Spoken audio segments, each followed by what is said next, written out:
Well, hello and good evening, ladies and gentlemen and everyone else. Welcome to another exciting edition of the Mr. Warren Hayes Show. Guess what? I am Mr. Warren Hayes, and you are joining me in my pleasure palace of professional wrestling. Alliteration is important, even though it doesn't quite make sense. I do not live in a palace. There is a certain amount of pleasure here, but it's not like, this is not specifically what, my living space is known for, not necessarily for pleasure. It's known for, sustaining me, keeping me warm at night, protecting me from, outside forces, whether it be the weather, whether it be weirdos. And, but it's a nice place. Don't get me wrong. It's not, I'm not sitting around here and, my place is trash. It's not trash. It's not a palace. It's not a palace of pleasure. Like, I would say it is a homestead of hope. No, it is an establishment of extraordinary excess. No, that's not it either. Look, bear with me. Palace of professional what did I say? Palace of my pleasure palace of professional wrestling. Let's just go with that, and make sure that everyone understands that I'm not trying to say that I'm, that I'm living in, in a top 1% situation, whatever you want to call it. Hi. Welcome everyone tonight to the Mr. Warren Hayes Show. Like I said, I'm Mr. Warren Hayes, and we are going to be talking about professional wrestling. That's a very roundabout way to do it. That's what I just did here, and I'm thrilled. I'm thrilled that you guys are here, listening, and gals, and non-binary pals, that you're all here to listen to me chat about professional wrestling right here on youtube.com/MrWarrenHayes. Because look, on YouTube, I record this live every Thursday night, 9 p.m. Eastern. If you ever have the opportunity to pop in, it's a good time. Lovely, friendly chat that I am very, very proud of the people who hang out, who come in and chat about wrestling as I'm prattling on. Good group of people, smart, brilliant, accepting individuals. And I'm just glad that everyone's here again tonight. Look, like Robert Larry. Robert, you're a stalwart. Good to see you. Kelly Tonjes, good to see you as well. We got Phantomark, our boy Ben, that you should follow at facebook.com/Phantomark82. He's always pumping out the great synthwave musics that he allows me to use with impunity. Thank you very much, Ben. It's good to see you. AK Germany 96, nice to see you as well, sir. Mr. Fretz is here too. How you doing, Fretz? Look, this is great. I just love this stuff. And you as well can come on in and join us live here on youtube.com/MrWarrenHayes. And it's just a lot of fun. And if you, but I also appreciate if you listen to this on demand, right? Whenever you can, on your own accord, on demand on youtube.com/MrWarrenHayes. And that's very cool as well. Thank you very much for taking the time to do it. And if you're listening to this right now, whether it's live, whether it's later, consider giving the video a thumbs up. That kind of stuff really does help. It's the basic, tiny, wee little gesture that really does help out. It really does. It really helps. The videos and the channel growth and whatever and whatnot. I really appreciate it. And if you're listening to this on your favorite podcast application, you can show us some love there as well. Because you can listen to the Mr. Warren Hayes Show in audio format. That's also very, very entertaining. Plus, you don't have to feel obligated to stare at my face the entire way, which I would say most people on the planet appreciate. And you can show us some love there too with a review, a like, subscription, whatever you can do. That stuff helps. It really does help, and that's the best way to grow anything, is if you, the viewer, enjoy this and you do some retroaction. And you know what? If you're not a subscriber to the Mr. Warren Hayes Show, and I hope you do consider to, I want you to know, like, I know sometimes I'm like, hey, why don't you subscribe? But you don't have to subscribe. In fact, I like to think that I earn your subscription. I like to think that by, you know, the content that I put out, the wrestling discussion I put out there, the wacky zaniness that I bring to everything that we do as far as wrestling punditry, I like to think that if that's your speed, that you want more of that, you'll give me your subscription, and I'm very, very honored, because we're so bombarded, right, with notifications right and left, up and down and sideways. I've never gotten a sideways notification. I've never got one, like, I've never got a sideways notification for anything. I don't even know what that means. My point being is that, you know, your phone, your little device, your computers, whatever you use, you know, to stay on top of things, we're always getting, you know, emails and texts, and then, you know, annoying Facebook things, and then, you know, Twitter stuff, and then DMs popping up right and left, and then you've got, you know, your secret Telegram accounts with which you chat with your mistresses, or your, you know, all of those things popping up at once. I can appreciate that you're like, yeah, you know what, I don't want any more YouTube notifications. That's fine. But, you know, if you do add me to your notifications, I'd feel honored. I appreciate it. So thank you. Yeah, Fretz, you've been an OG. You've been here for a while. I know that. But thank you. Thank you very much for being here. And then look at this. DGMC is here, and Heather as well. Good to see you guys. So yeah. What was I talking about? Where are we at on the script? It's not as if I say that I say basically the same thing every week, and I'm like, where am I in the script? Bell to Bells. That's where we're at.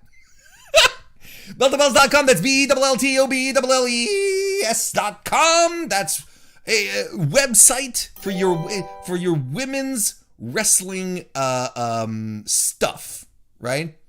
For your everything that has to do with women's wrestling. This is, you go to BellToBells.com, and we're going to be talking about women's wrestling over there. We're wrapping up our huge series of interviews for the PWI 500, the women who showed up on the PWI 500 list this year. 25 interviews, video, written, audio, it's all there. And it's such a great series. We talked to a whole bunch of women, and you know what's really cool is that it's when you talk to them, when we sit down and we interview, when we talk about the past year, they're really excited about their careers. They're really excited to be on the list, to be recognized as such, because the PWI 500 is, you know, it's venerable. It's been around for a while. So it's nice to be able to do that. And I was honored to be able to talk with so many of the women who are on the list. And just as I was thrilled to have so many women out there doing the wrestling media thing, who jumped in to provide interviews as well, so that they donated some time so that they could come over to and interview women for us, you know, like Sam Laterna and Emily. I think there were two Emilys, and Candace and Alyssa, and I'm sure I'm forgetting someone, and they're gonna hate me. I'm gonna get an email, and they're gonna say, Warren, you forgot to mention me. And I'm like, well, and I'll say, I'm sorry. but go check it out. And BellToBells.com. We're on Twitter, @BellToBells. You follow us there. These days, I'm covering the G1 climax over at New Japan. I have a whole series set up, and I've been covering it every 2 nights. I cover 2 nights per episode, basically 2 nights of G1. Check it out right here on the channel. It's also available as a podcast as well. If not a lot of people are talking about the G1 this year, and I can understand why, but the G1 has been pretty good. So if you want to jump in, if you want to get acquainted, if you just want to keep up, you know, you don't necessarily want it because you're finding New Japan rough. You just want to hear what's going on, right? I got you covered. I'm your hookup. You can come on in and we'll talk and you'll listen to me talk to the G1. I even have a nice little playlist set up. And that's also fantastic. Really, really easy. Oh, and by the way, I was on the Bammer Slammer Wrestling podcast. What was it? Tuesday, doing a mock draft. And that's over at our boys at the Smack Raw podcast, over on Twitch. They're all part of that of that network, and it was a lot of fun. I really, really enjoyed myself. If you want to hear me pick as my first pick of the first round of the draft, if you want to hear me pick Jackson Riker with my own voice, well, then you go check that out. Please do. It was a fun time, and I appreciate them inviting me. It was a good time. Thank you, Bama Dave, for that. So go check it out. You should also check out the Mr. Warren Hayes Discord, of course, where the community gets together to talk about wrestling on a daily basis. Don't forget that. Don't forget to come to the post stream as well, where I welcome all of the members of the Mr. Warren Hayes Show channel who want to social support, a little extra support for the Mr. Warren Hayes Show, and become a member of the channel right here. I do a post stream for members only after. We talk through chat, through Discord calls. We talk about professional wrestling. We continue talking about it. And tonight we're going to be talking about the draft, the WWE Draft. So if you want to share some thoughts, what the big moves are going to be, what the big things are coming up, come and join me immediately after we're done here. Members only. So consider becoming a member of the Mr. Warren Hayes Show channel. Plus, you just show some support here so I can continue what I'm doing here with gusto. With gusto. And you can also join. So and on top of that, when you become a member, you get a whole bunch of emotes just for yourself. So that's fantastic. And you can also drop us a super chat, and I will read your question or comment on the air. So it's all good stuff. Everybody wins then. All right, let's get right to it. We've got a week to talk about of professional wrestling. Here we go. The weekly wrestling inspection.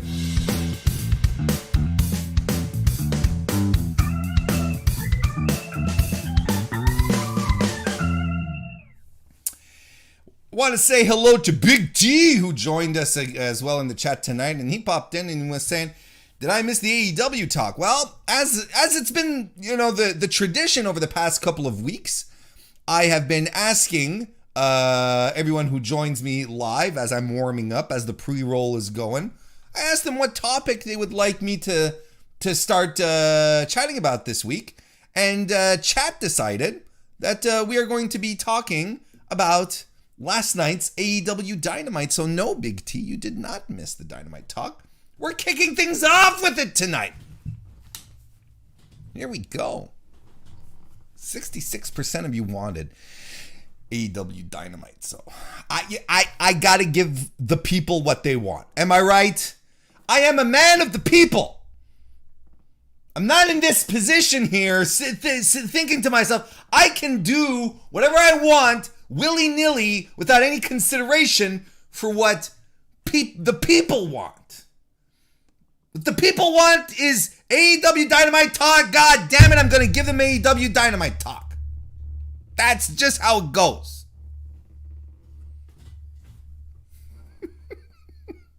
I'm going into politics. I'm not. That's one of the things. Wouldn't be able to do that. I don't think I'd be able to do that.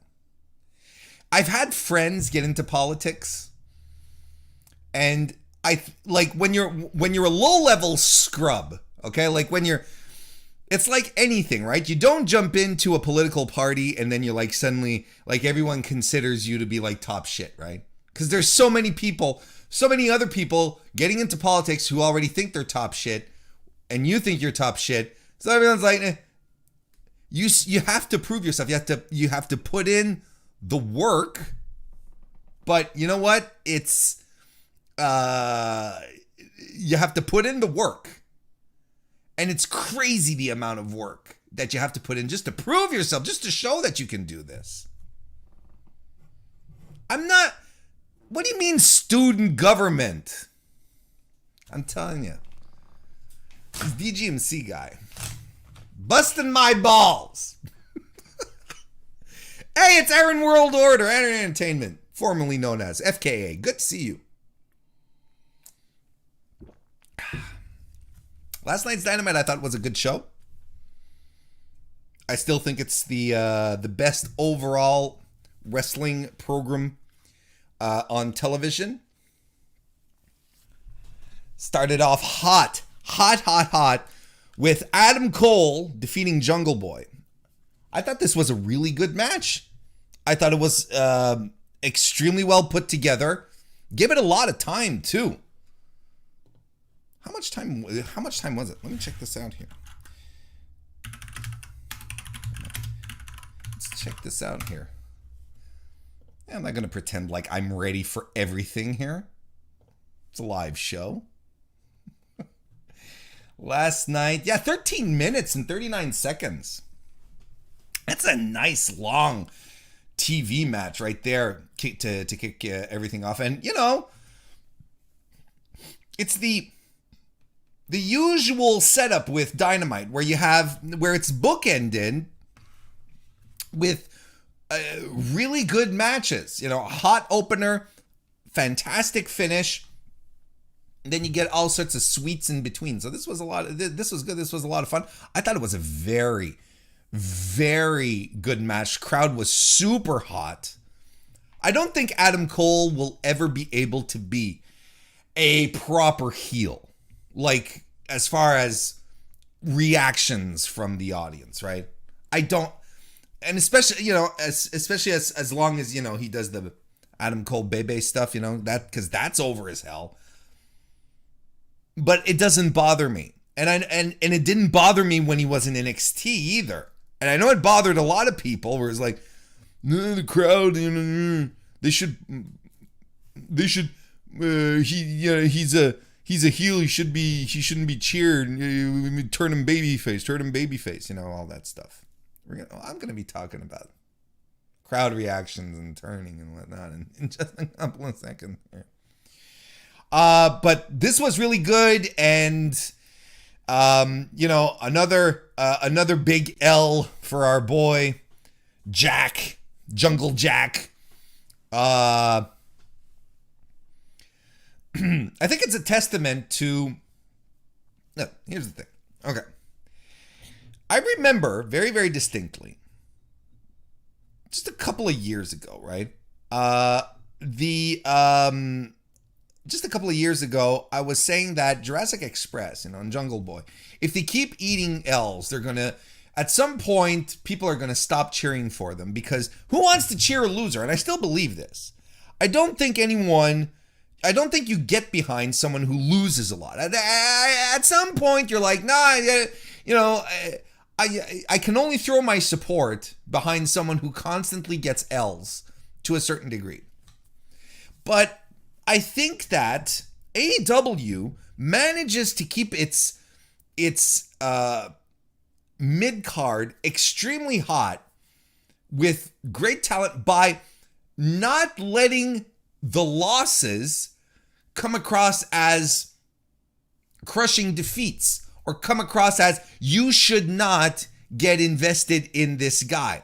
You know how we often talk about looking good in defeat, how that's possible? I think this is something that AEW is very good at. Of course, for the talent that they want to do it for, because, you know, there's some people like, you know, Brandon Cutler's just going to be a loser. He's going to lose, and he's going to keep losing. That's fine.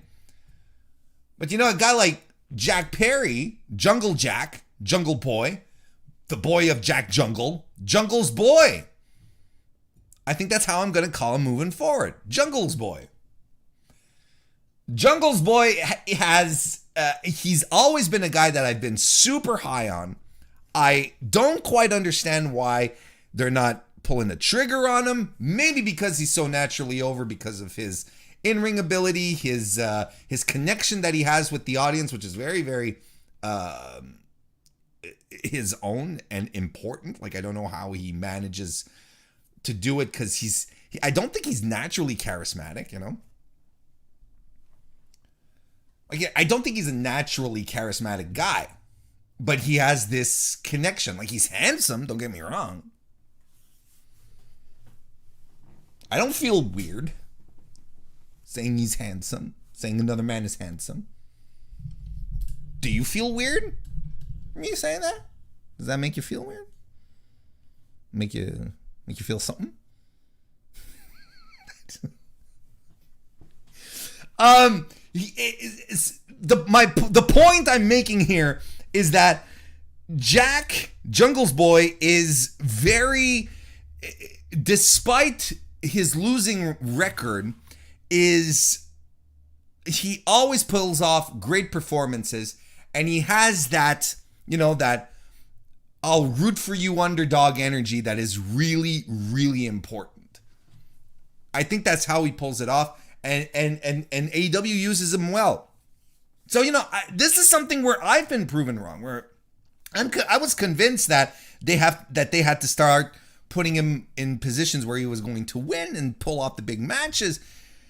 And he hasn't. He's been losing the big matches. He's been, he's effectively like a JTTS at this point, but he's still over. It still works. People are still excited to see him. Adam Cole is Adam Cole. He's great.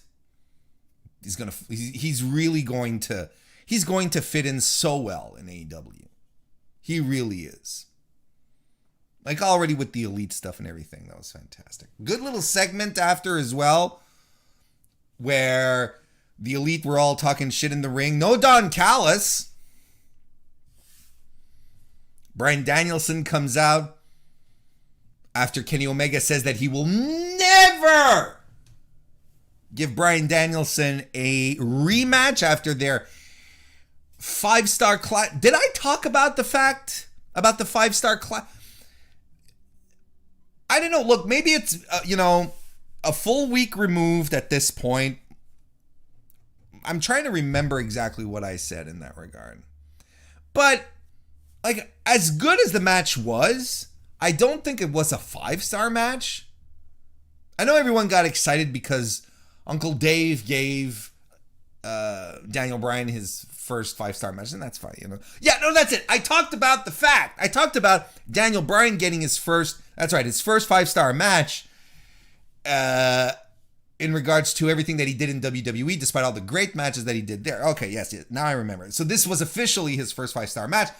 And, with, maybe a week of separation, with the emotions finally being, subsiding, I kind of look back on the match and I'm like, look, it was don't get me wrong, one of the greatest television matches that was ever put on, right? That stuff was amazing.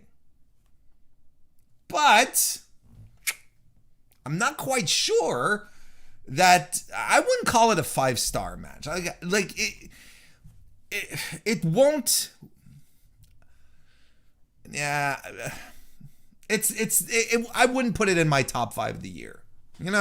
Top 10 maybe. We're getting there. Going through the G1. G1 is usually a cavalcade of 5-star matches. We haven't been getting them yet, though. I don't think there's been match of the year contenders. Just excellent matches, but this is, it was very good. It was a very, very strong, very, very, very strong match, but I don't know. 5 stars, but look, the point is that Kenny Omega's like, look, you got your big match. You got your 30 minutes out of me. You pushed me to my limit. Thank you very much, Bryan Danielson. Now move on to other things. Bryan Danielson, he doesn't give a shit anymore. He's not like, Mr. Yes guy. He's not, coming out to fight for his position. He's like, no. He's like, no, you, sir, Mr. Omega, you are clearly, you clearly have no balls. That's exactly what he said. And got the audience to chant, Kenny no balls, right? Or no balls Kenny. I don't remember what was the order of the cadence there. I love the AEW audience, but I love AEW for spearing this on because I've heard, like, this chant is fantastic.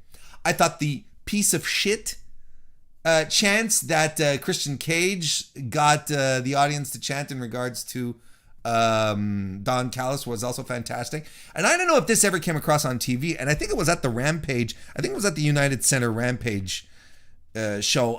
Or was it in Milwaukee? I don't remember.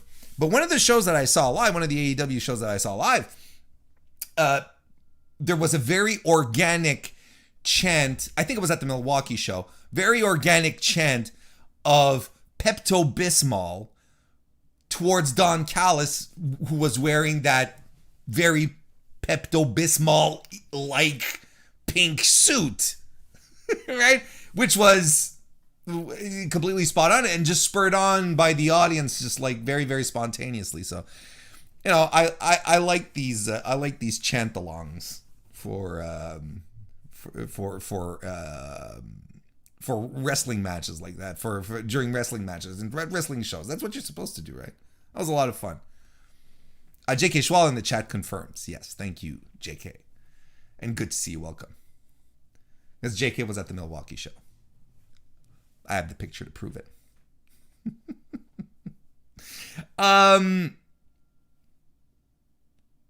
Yeah, so the segment was good, and then Daniel Bryan has he brings out Jurassic Express to back him up. Christian Cage, Frankie Kazarinen's. Frankie though should have got a couple of solid wins over some people in the Elite, because you know the whole Elite killer thing. Or at least they need to remind us why he's pissed off at them. Need to make it personal, because I think it's kind of slipping. I don't know. It's kind of, but whatever, his role is what it is. But I like this, like that Daniel Bryan comes out and he's got like all these people backing him up. And you know what's fun? You know what this reminds me of? It reminds me of old school Survivor Series, right? Where it's just like, you had all these people just banding together, because they don't like the other group. And they're just like loosely attached. There's no affiliation. They're not a team. They don't have like a name. They're not wearing, matching t-shirts or, the same colorful bandanas or whatever, or do-rags. It doesn't matter. It kind of reminds me of that. Give me that kind of energy. Where it's like, no, we're just coming together because we don't like the other guys. We have a common enemy kind of thing. I like that. Anyway, fun segment. And this is setting up Daniel Bryan versus Nick Jackson. And I have been keeping away from spoilers because Rampage this is a match that was announced for Rampage tomorrow, Friday. And I've been keeping away from spoilers.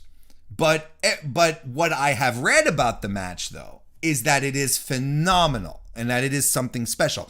And I am not surprised, because Nick Jackson is extremely good at professional wrestling. He's so good at wrestling. I don't want to say much more than his brother, but I think Nick has much more of the natural attributes to be a really good pro wrestler. Like if God forbid something were ever to happen to Matt, and I'm not wishing any ill on him, but if anything were to happen that the Young Bucks couldn't go forward anymore, Nick would be fine. Nick is an absolutely fantastic professional wrestler. So I'm not surprised that he gets locked up with Daniel Bryan, and it's amazing. And I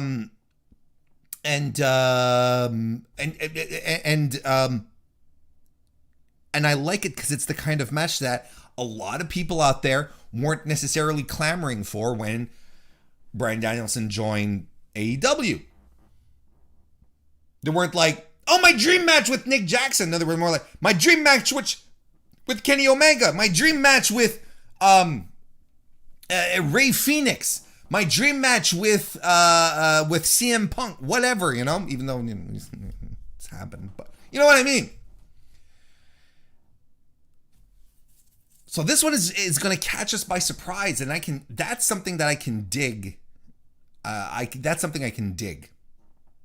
I can get behind that.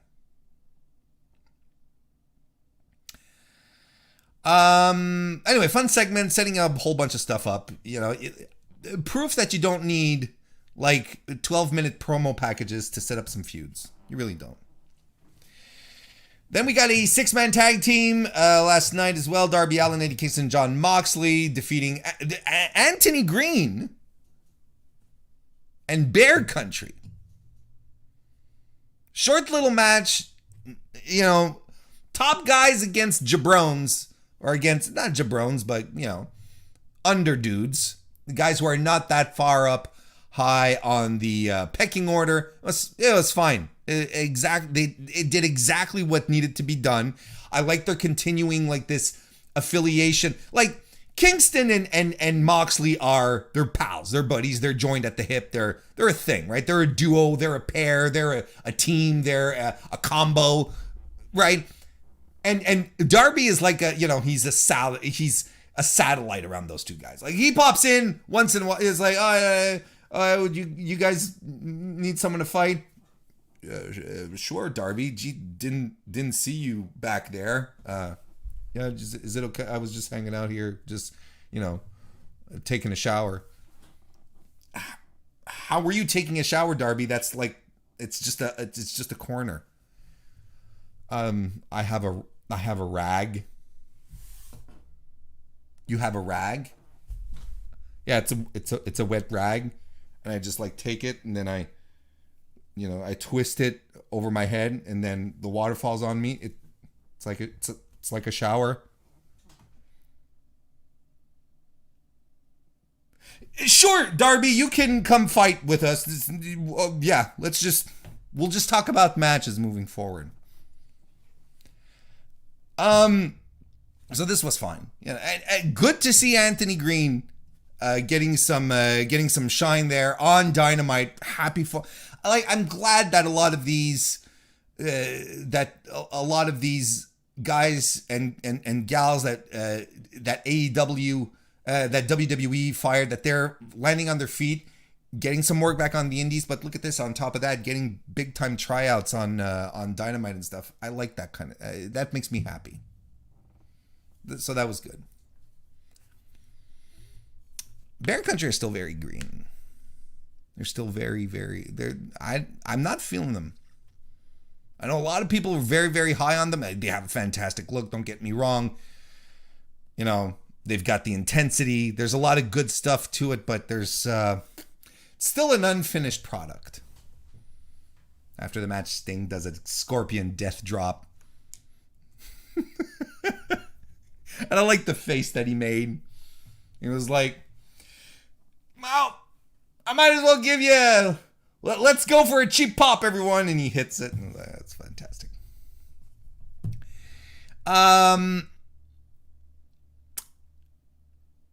We got a 16-man tag team match. Orange Cassidy and the Dark Order.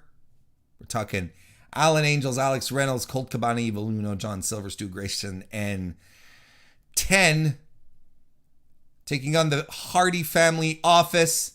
Matt Hardy, Angelico, Isaiah Cassidy, Jack Evans, Joel.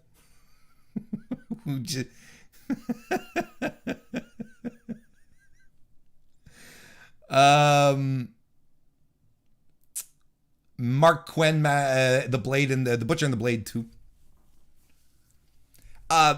You can't sit here and look at this match and be like, and be overtly critical about it. That's not what this is. That's not what this was for.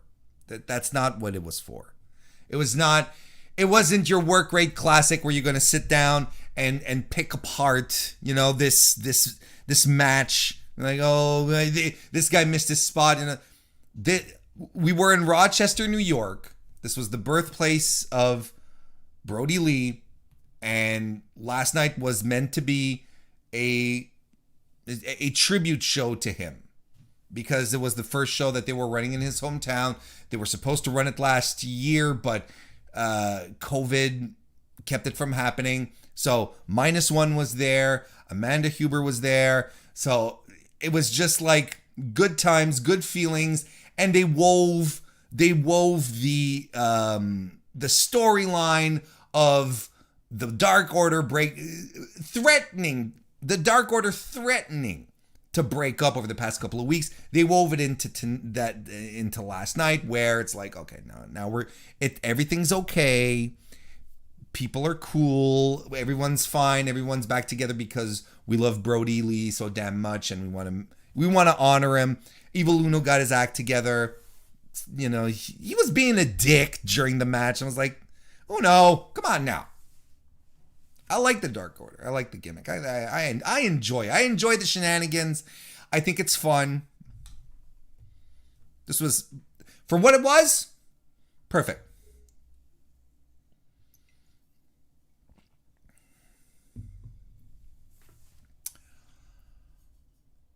I did skip the Nightmare Family match. What the hell am I doing? Someone's got to keep me honest here. Beep boop, good to see you. Welcome to the chat. I did skip it. Cody Rhodes and Lee Johnson defeated Dante Martin and Matt Sydal. Before we get into the crux of this, Dante Martin is a special lad, isn't he? And I'm going to tell you, there's something about Dante Martin, the way he wrestles and the fan reaction that he gets, that reminds me tremendously of Ricochet when he was on the independent circuit and was like the talk of the town, where he was a literal indie darling, right? Dante Martin, the reception that fans give Dante Martin and the excitement they see they express when they see him is it's special.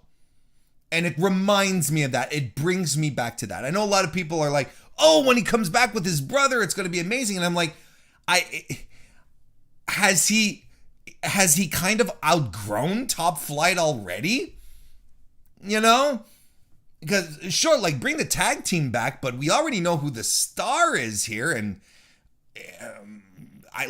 if they can have a good run in the tag, having a good run in the tag division in AEW is not like the death knell that it is elsewhere.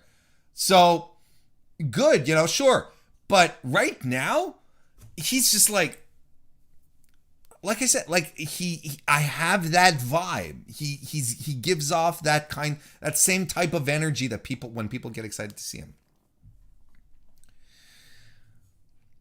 So Cody here is a dick. This has to be your takeaway, right? He's huddling with Coach Anderson and he's huddling with Coach Anderson and Lee Johnson, and Coach says, "Lee, you're going to start this off," and everyone goes, "All right, okay." And Cody goes in the ring and starts the match.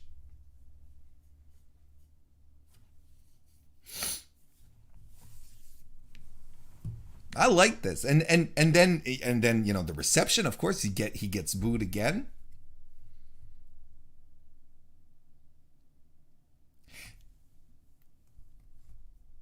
And then we go through the match, and you know, Cody's acting a little weird, and then towards the end, Lee Johnson tags himself in and gets the win for his tag team. I'm like, they had started hinting that this Nightmare Family stuff was falling apart. I hope it does. Because, you know, I don't know. It hasn't been that useful. I think Cody's been useful, but I'm not sure that, you know, this in itself has been useful. Anyway, there's so many things I want to say at once. Where to start? I don't understand why. I don't understand the reaction that people are getting, saying, "Look, people hate Cody." Okay, it's like sure, he's getting negative reactions. He's supposed to be a babyface. Is he supposed to be a babyface? Maybe, I guess. Maybe he's had behavior which is closer to being a babyface than a heel, I guess. But, Cody has always, he's said before, right? That heels and babyfaces is an antiquated concept and he doesn't believe in it anymore. That would create a certain amount of controversy. But look last night and at the Arthur Ashe show as well. And Cody has always come out in the middle. You guys know, right? When you're facing your television, the right hand tunnel is the babyface tunnel and the heel one is the left, right? You've noticed this by now. And if you haven't noticed, probably someone's pointed out to you, I haven't noticed. Cody comes out in the middle. Cody Rhodes comes out in the middle. He has his little platform and he raises up. He doesn't come out from any of those specified tunnels. And last night, just like at the Arthur Ashe show, he comes out in the middle. Arn Anderson comes out from the babyface tunnel. Who comes out of the heel tunnel? His wife, Brandy Rhodes.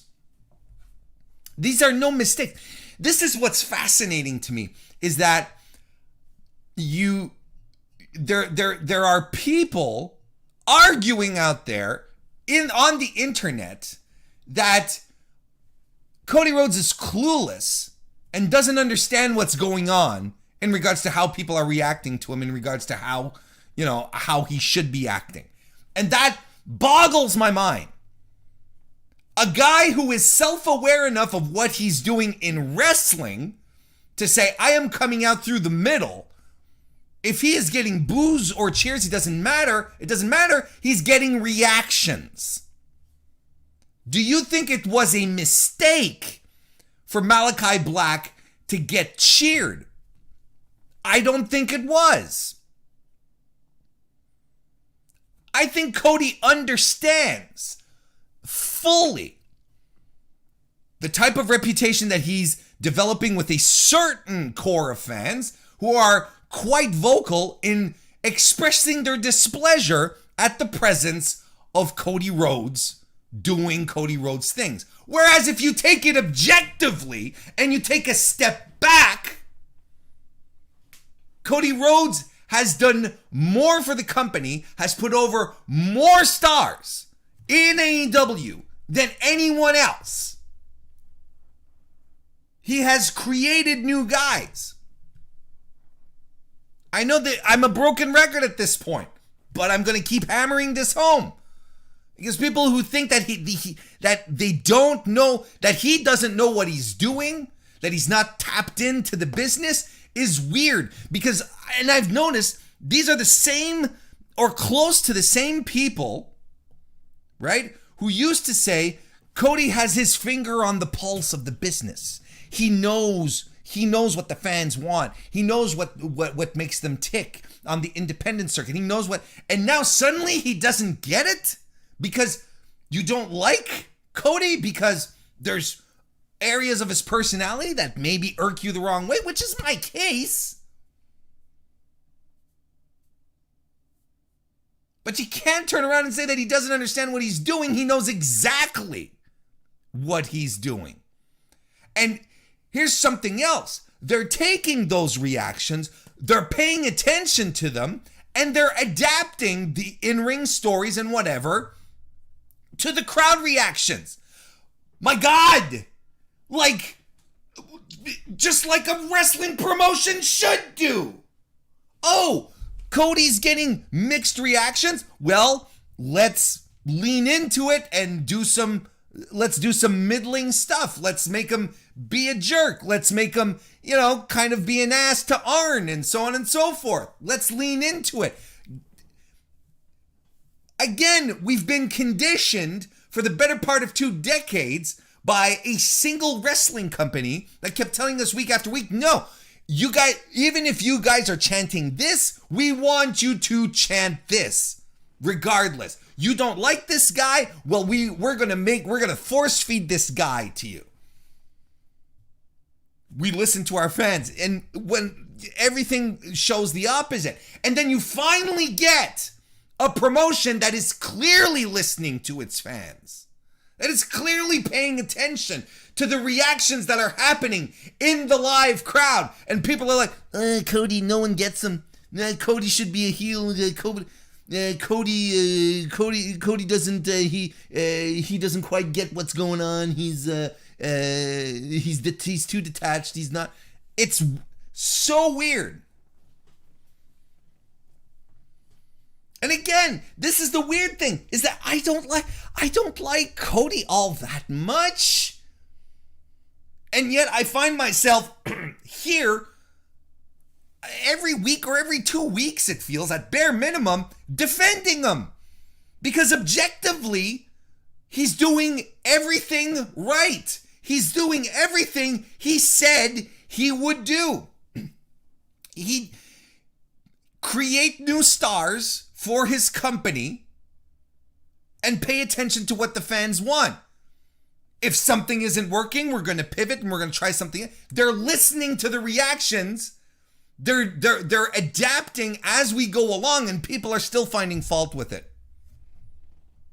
It is the most bizarre thing. And I understand that Cody is one of these wrestlers that just generates these very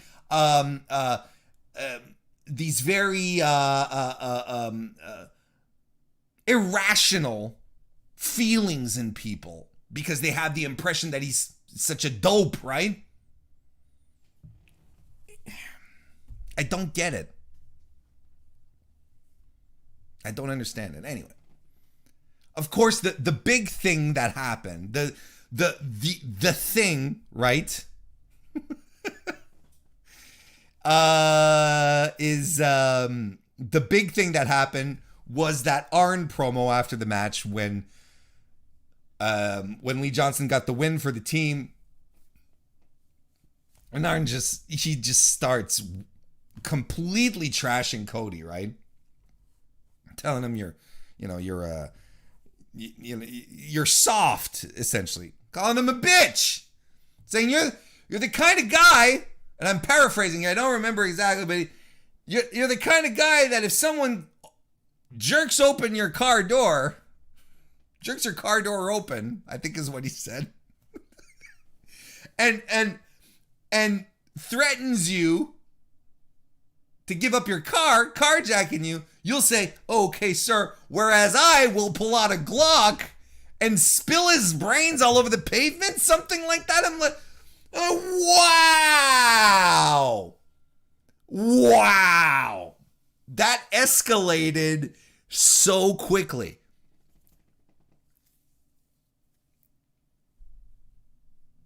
He's got a Glock. Like, was Arn Anderson involved in gang wars and we just don't know about it? Because it was such a good, wild promo that just arrived completely out of nowhere. I thought was brilliant. I just started crying. I was laughing so hard. And you know, it's that level of just absurd wrestling talk it just went a little over the top, you know, just enough where you're like, and no one was expecting it. No one was expecting, you know, Arn Anderson, our Uncle Arn, coming out here and say, I'll kill a dude. And the memes today were fantastic. Right? Wasn't today an absolute delight? Looking at all the memes coming across all the internet for Arn Anderson and his Glock. Just some pristine stuff. Hey, Arn fires Cody. Isn't that the vibe you got? Isn't that how you feel? Yeah. Didn't Arn fire Cody on the spot because he's like, look, I'm done with you, you know, and at least, and then he's like, at least Lee listens, kind of thing. How is that going to work? Is Arn like rebuilding the Horsemen, but now it's like the Pistoleros? I think it's great stuff. I think it's great. And look, if you don't think that they're not leaning into Cody being disliked and just people, he does whatever he wants. Look, Arn saying, I don't like you anymore. They know what they're doing. This is good stuff. You can only imagine what Arn was carrying during the days, right? During the territory days. He probably just wasn't carrying a shiv, right? I kind of feel like he had bare minimum. Arn Anderson was probably walking around with a sawed-off shotgun. Bare minimum at this point. I wonder what is Brock Anderson packing heat too? Like, how far does this go? I want to say hello to Justin Firestein. Good to see you, Justin. And look at here. It's our boys from Between Two Beards over at the good folks at Love Wrestling. Joe Pura Jr. and Pluggo. Welcome, guys. I like to... you know what Pluggo is going to be my legacy to the wrestling community. Because you may know or you may not know that Pluggo used to, or maybe I don't even know if you still do it. I'm sorry, man. I apologize. But he used to run, or he runs Wrestling Plug Inc., successful Facebook page. And when I started talking with him, like, I didn't know what his name was. I didn't know what his real name was. And he's a member of the MrWarrenHayes Show Discord, and I started calling him Pluggo, and it stuck. Everyone started calling him Pluggo. And I was the originator. I'm the OG. I fed him that gimmick. That's my gift to the community. That's my legacy there. Pluggo, you're my legacy.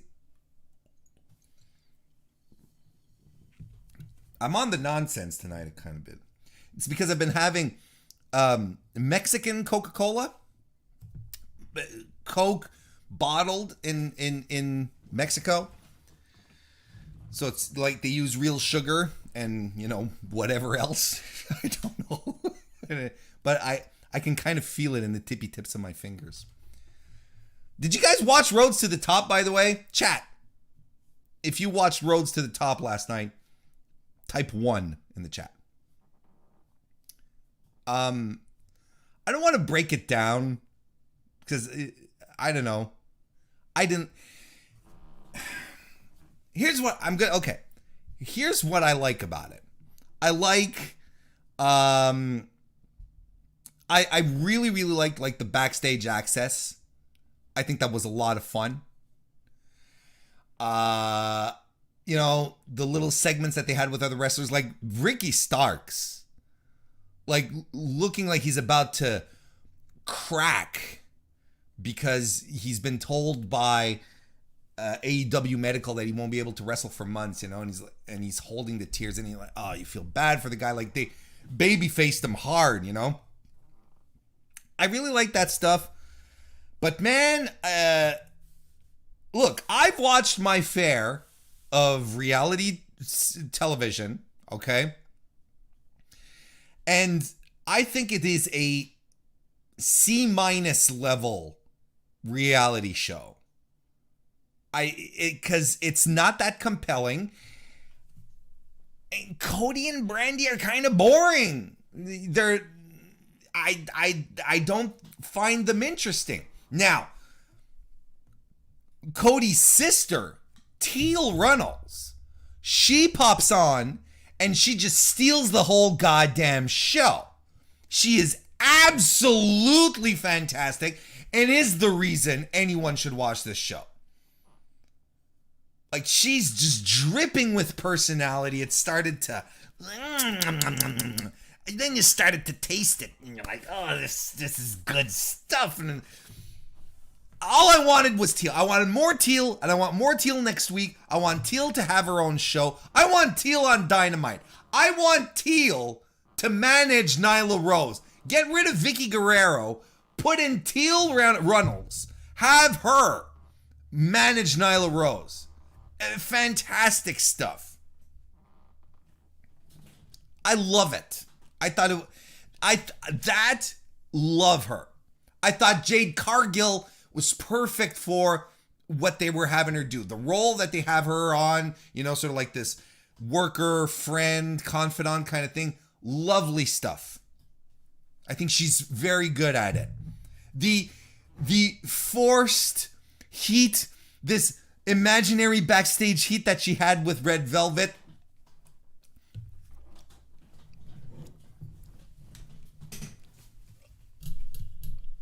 Is so corny. But I get it. Look, I wasn't born yesterday. I know the reality in reality television is more of a suggestion than actual facts. There is no reality in reality. Everything is fabricated, right? I wasn't born yesterday. Plus, on top of that, I'm a wrestling fan. I can smell bullshit a mile away, okay? The whole thing where they sit down at the fucking wine tasting, and I'm like, what am I looking at? What? How is this interesting? And they have Jade come and I invited Red Velvet because I figure that, if I want them to get along, might as well put them in situations where they need to work together. And I'm like, oh my God. And then the ladies, bless their hearts, Jade and Red, they did the best with this shitty material. But I mean, it was all so put on. It was just all put on. And it was so cringe. But I was laughing. All I could do was laugh at how corny it was. I can't, and that anyone would believe that. I'm like, eh. But it's not very good. It's not very good. I don't know if I'm gonna watch it again. Unless maybe on reruns when people tell me Teal was fantastic. Look, anyone watching, listening to the Mr. Warren Hayes show right now, this is my plea. This is my request. Not a plea, a request to you. If you keep watching Rhodes to the Top, and there are moments where Teal Runnels is running wild in the show, I want you to tell me, Warren, you can't miss this week's Rhodes to the Top because Teal just swallowed Cody and Brandy's baby. I'm there. And people were calling her a Karen. She's not a Karen. That is not what she is not a Karen. I think people were just calling her that because she's a little bitchy, likes to get what she wants. She's blonde, a little older, and I think that, she's a Karen. But no, that's not what a Karen is. I'm sorry to say, Teal Runnels is not a Karen. I'm a Teal Runnels fan. All right, this is how it's gonna go moving forward. I'm not gonna lie. Rhodes to the Top. The thing is that, look, I think the main problem with the show was that it was established. They established it they started it off as if we all the producers expected us to know, like, in detail who all of these people are, and especially how Cody and Brandy are. Now, when they're at the show to begin with, right, in Jacksonville, the first backstage passes that we have, Cody and Brandy are putting over the fact, we do a live show, so it's like, it's chaos. We're running left and right, and we're, Cody's saying, like, I'm always busy. I try to sit down and do something, and then every 30 seconds there's someone coming knocking on my door. That's fine. That's the nature of the job, but, So it's like it's supposed to be this chaos, right? Now, I want you to think back, for those of you who did watch it, I want you to think back the first time, like, you actually see Cody, like, in a scene there. He's like, he comes into this room, right? He's like, hi, I'm Cody. And Tony Khan is there. And Cody sits down in a chair. And he sort of like lounges back like this. And he's going, hey, Tony. Yeah, so I got a promo tonight. And Tony's like, oh, you got a promo tonight? Yeah, I'm going to do a promo tonight. And it's, it's going to be a big one. And I'm like, this doesn't come across as chaos and nutsoid. Cody looks exhausted. He's lounging back in a chair. This doesn't feel like edge of your seat, last minute live TV prep. You know what I mean? And then Brandy, when you see her, she's like talking to another guy, giving directions on on how to light Jade Cargill. It's like, yeah, the light should come from here. There's no running. You don't feel this chaos. You're like, okay. And then when they're at home, you don't have, Cody bakes a cake. I bake cakes all the time. Like, it's not a big deal. And it's not, you can either from scratch, it's a little harder. I concurred, but you can go buy a fucking box of Duncan Hines and do it on your own, and you can come across as as someone who should have a bakery, in Soho in New York kind of thing. And so he bakes a cake, and I'm like, and then Brandy comes in and says, "You baked a cake." And they're acting like it's a big deal. But if we had seen that this was a big deal, right? If they had, instead of telling us, well, Cody doesn't necessarily do very good in the kitchen, and actually show us Cody like trying to fix a grilled cheese sandwich, and he burns it because he's a bit of a dunce in the kitchen. Then maybe the cake thing would have been like, oh, look at him baking a cake, kind of thing.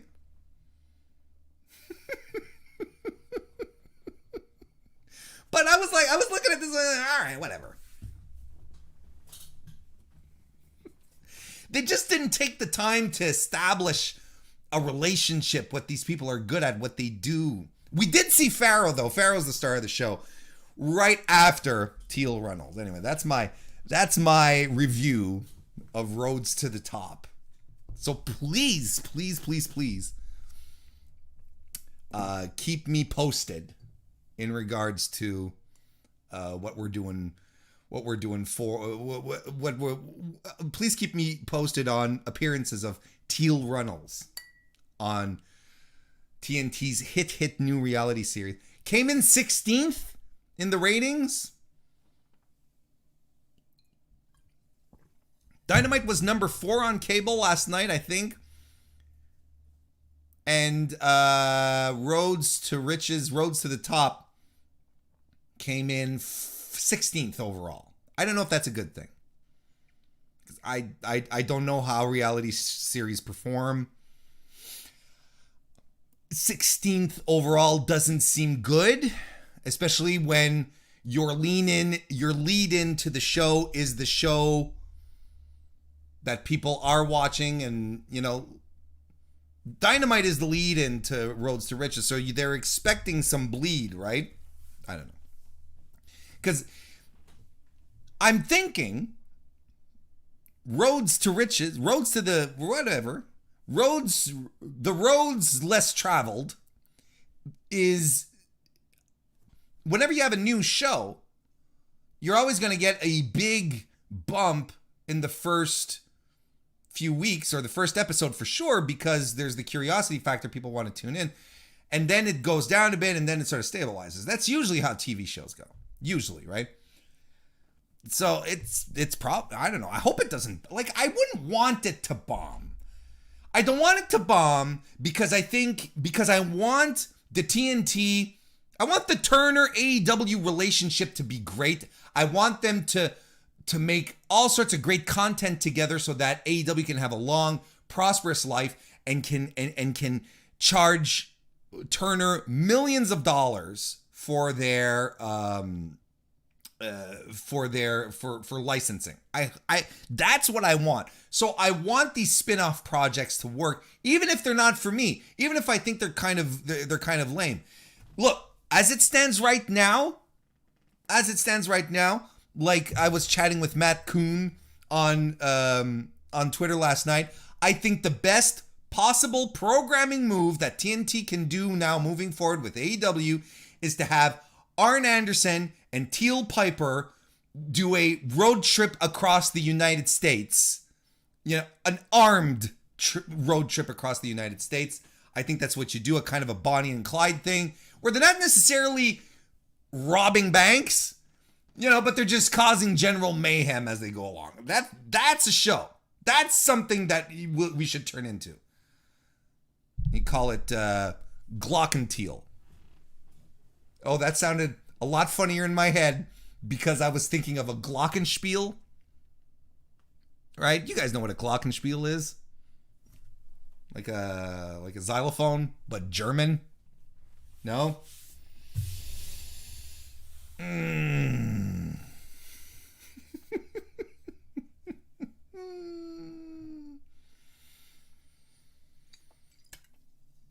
Yeah, that's right. Thank you, Ben, for reminding me, yes, that I can cook a cake, but I can definitely cook a ham too. I'm looking forward to cooking a Smithfield ham soon. I haven't talked about hams on the stream for a while. You remember? I like me a good ham. I think hams are good, but you got to be careful. You know, don't go any. And Smithfield, here's the thing, right?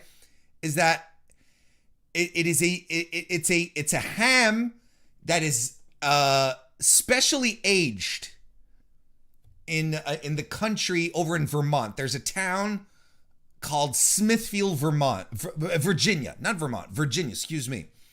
Smithfield, Virginia. And they smoke their hams perfectly. And they're aged in this deep, salty, red colored brine, and it has a really it's super pungent. It's expensive as hell, and you need to cook it for hours, nice and slow, but it is a delight.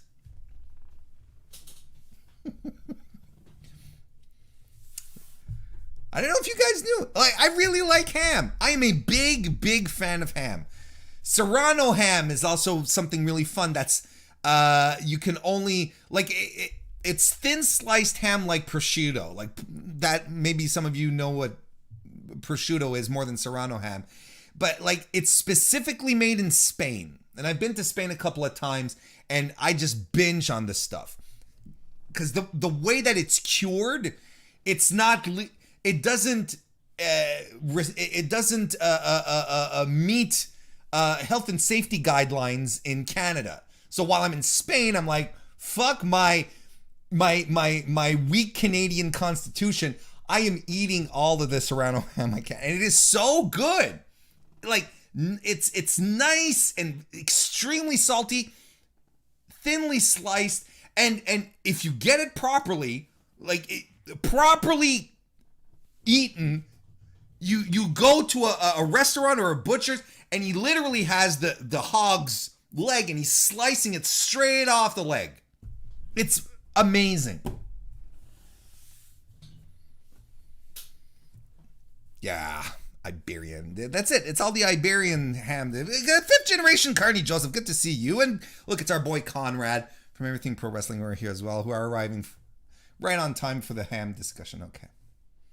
I am off topic. Something fierce tonight. Anna Jane Tay Conchi defeated Penelope Ford in the Bunny last night as well. Good little match. That was fine. I think Ty was a standout in this match. I really think that she was head over heels. She was much better than everyone else in this match, I find. She's really come a long way, and she should be considered like one of the top women in their division right now. She's really good. Oh, we had some other segments. So Lio Rush. Oh boy. Okay, so Lio Rush is back to wrestling, right? He's back in AEW, or back anyway, you know. He's in AEW now, and they had this this weird character for him where he's I don't understand what he was talking about. Leveraging money, doing loans to invest in other companies so that he can pay back the loans, but then the investments pay. I don't understand. Look, I can barely balance my own checkbook. So I don't.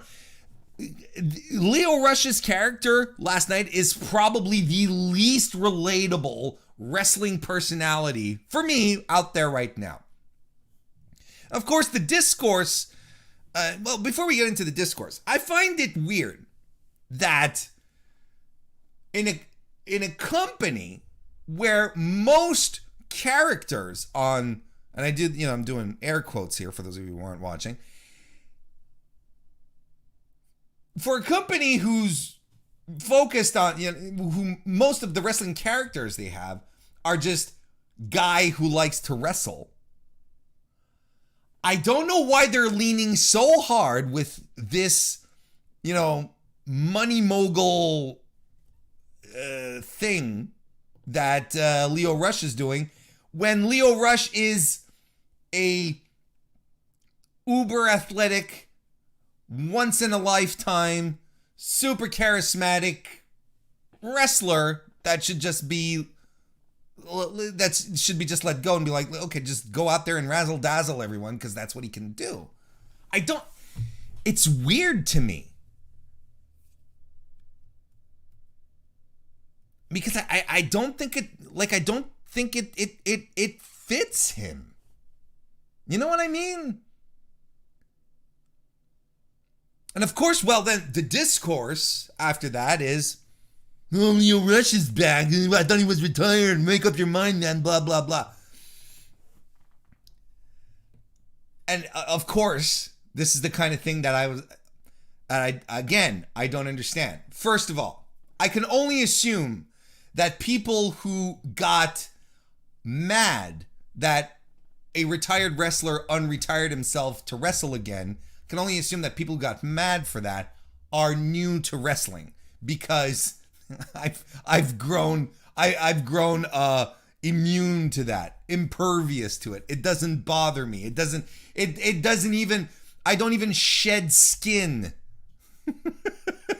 It's like, I've seen wrestlers unretire themselves. Look, the one guy that held on to it and made me believe that he will indeed never unretire for a match. The one guy who had me believing it was Shawn Michaels, and look at what he did, right?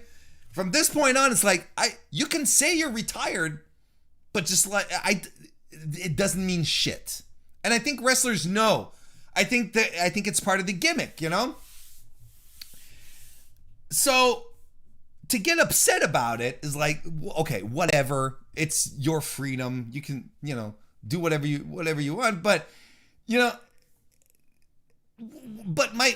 main question is how does it impact your appreciation for the wrestler or not?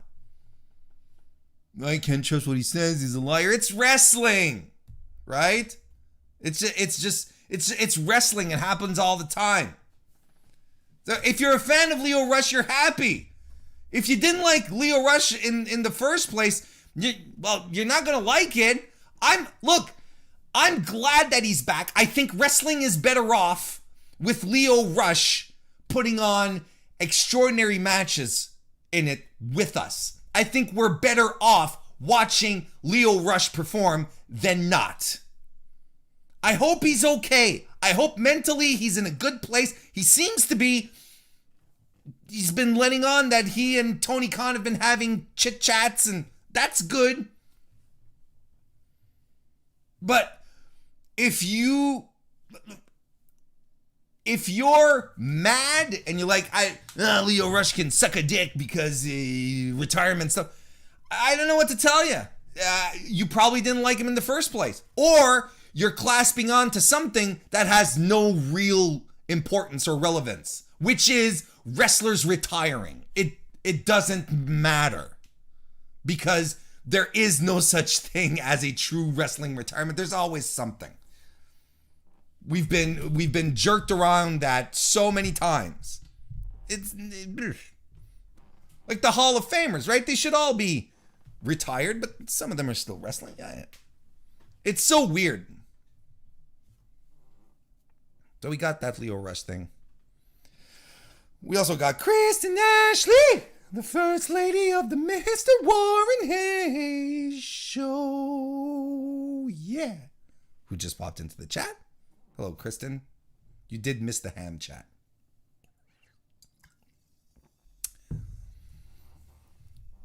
And then we had Dan Lambert, right? Who cut another promo with the Scorpio Sky and what's his face, Ethan Page. I like how they're doing this butthurt wrestler gimmick thing. I think it's fun. I like how they're approaching it. It makes sense.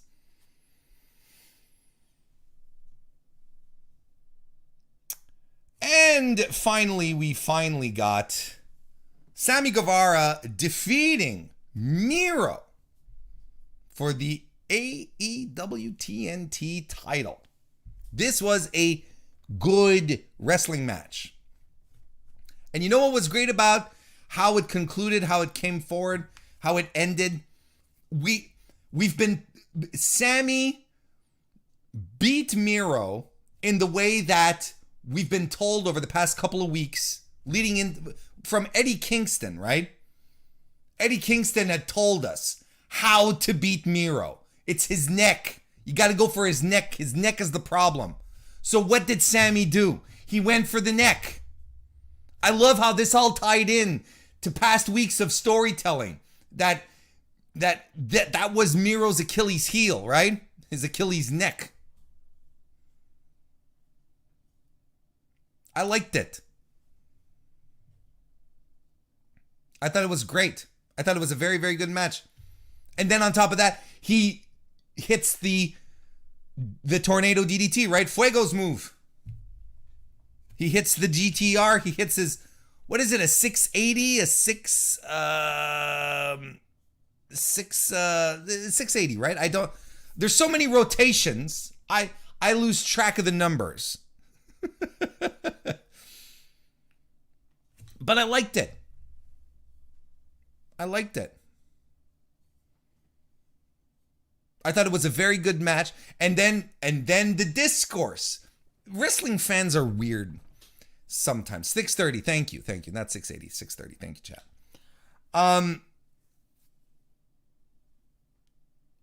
For how long has the discourse been on the internet? Sammy Guevara is a champ. Sammy Guevara is one of the most important guys for the AEW. He's one of the young talents that they can lean into. He's fantastic. What a great wrestler. Great guy. But then they're like, can't wait for him to be a champion. He becomes a champion. Now people are like, well, don't you think it's a little soon? I'm like, what? What are we waiting for? What were we waiting for in order to pull the trigger on Sammy Guevara winning the TNT title? Is it because we didn't want him to lose to MIRO? Maybe. That is actually an argument that you could make. But just flat out saying, oh, no, too early, wasn't the time, this wasn't it, nope. It's like, well, when do you bank on your young stars then? When do you turn around and be like, okay, let's do this. Let's go. It's time. And you know what? Sammy's push has been slow. They've established him. They gave him some big wins, put him in some big situations, and now boom. Give him the title. the timing was impeccable on it. This was the time to make it happen. It's good. It's good. I like it. I don't know why people wouldn't get behind a Sammy Guevara finally winning the title.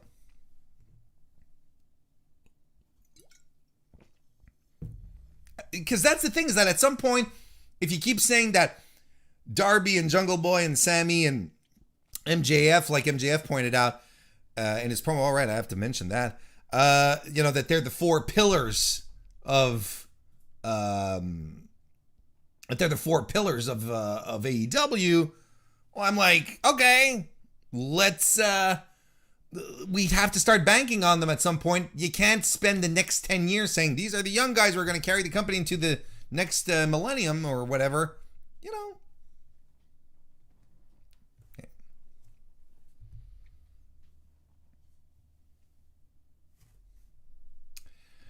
Well, I like it. Congratulations to Sammy. It's good. And yeah, I didn't talk about MJF, his promo with Darby Allin. I'm just going to talk about... I liked it in the sense that this is the most MJF thing to do. Where he's like, he just leans into something very, very tangibly real, very, very dark, and just leans into it, but so severely hard that it makes you uncomfortable. And it should make you uncomfortable because he's a despicable hero. You're not supposed to like MJF. That's the whole point. He purposefully pisses people off. That's his thing. He doesn't want you to like him.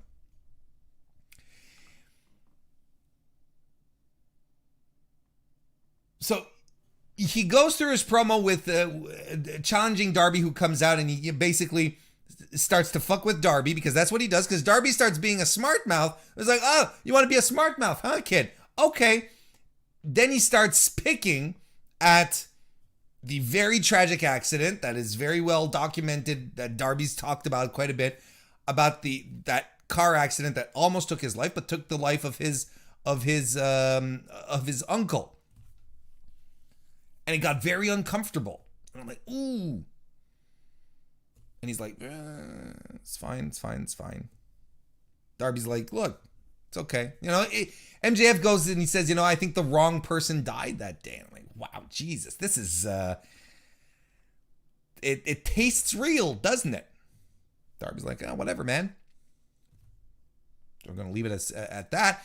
And he says, you can't break me mentally. And MJF takes that as a challenge. So I can't break you mentally, huh? Okay, cool. Now, I'm not going to lie to y'all. Why would I?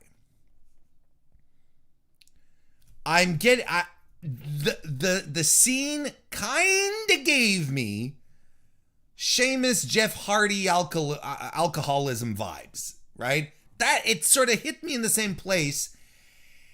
And if anyone was around when I was doing the recaps, the SmackDown recaps over at Fightful, yeah, I trashed that angle every moment I got it, because it was despicable, it was bad, and especially considering Jeff Hardy's history and the fact that he was very prone to relapsing. I wasn't very excited about it. I thought it was a shit angle, and I still do. Now, I'm not saying that this is what they're going to do, but I get that feeling. I got a little pit in my stomach going, this feels a little too real, Look.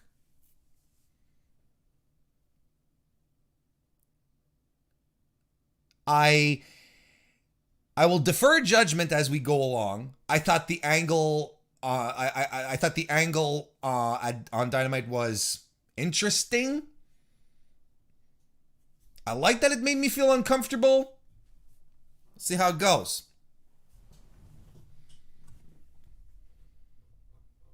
Let's talk about Extreme Rules. Go through this. I didn't think it was a bad show. By the way, if you're listening right now, give the video a thumbs up. Why don't you? That kind of stuff is cool.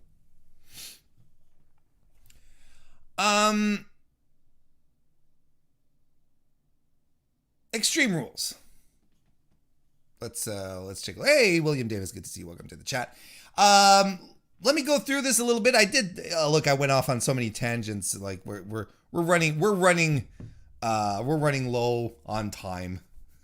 Evan Wright, good to see you. Welcome to the chat. The show started off, or the pre-show kicked off with Liv Morgan defeating Carmella, and I don't know why anyone would care about that. Then we got to and it's a shame. It's a shame because the women's division, right? Because they should be warming up. They should be warming up women contenders for their SmackDown Championship. But look, you all know what happened later on. Then for some reason, unannounced, unadvertised, I should say, the New Day, like all three guys, WWE Champion Big E, Kofi Kingston, and Xavier Woods defeated Bobby Lashley, AJ Styles, and Omos, the very tall gentleman, in a six-man tag, which happened because none of those people really like each other. And I don't know why it took them this long. Hang on, let me rephrase that. It's strange that it took them that long to put their WWE champion on the pay-per-view because they hadn't announced a match for him at all. They didn't do anything for him. Probably because they hadn't planned for Big E to be champion, and they sort of hot-shotted it. Not hot-shotted it, but they sort of spontaneously decided to go down this route with Big E so that the plans that they had all meticulously set up for Extreme Rules, you couldn't diverge from that too far. You wouldn't want Big E to have his first big pay-per-view title defense to, while he's, still hot, and no, you wouldn't want that just yet, right? Right, of course not. So, I mean, nothing wrong with the match. You can't say that looking at all the talent in the ring except for Omos, there's no one here. There's nothing here that says this match is going to be a disaster, and it was fine. But it's just like it's the kind of thing that you see on Raw as well all the time, so nothing really special about it. It just was there, kind of happened. Good, fine. Let's move on. WWE SmackDown Tag Team Champions, the Usos, successfully retained their titles against the Street Profits. I don't know. There was nothing to really get excited about because, again, this is a match we've seen dozens of times this year. And if anyone had real expectations that the Street Profits could possibly maybe win the titles, you must be new to WWE. Because there was no way that the Bloodline were dropping anything. Absolutely not. WWE Raw Women's title was also on the line. Charlotte Flair, the champion, defeated Alexa Bliss. I kind of dug the final stretch of this. I thought the final stretch of the match was pretty dope. And Alexa was bumping. She was like, I thought that it felt like a match for Alexa anyway that was designed to shut up a lot of criticisms that people have about her. Like, she doesn't wrestle, she doesn't bump. She put in a lot of effort. Two women worked really, really hard in this match. It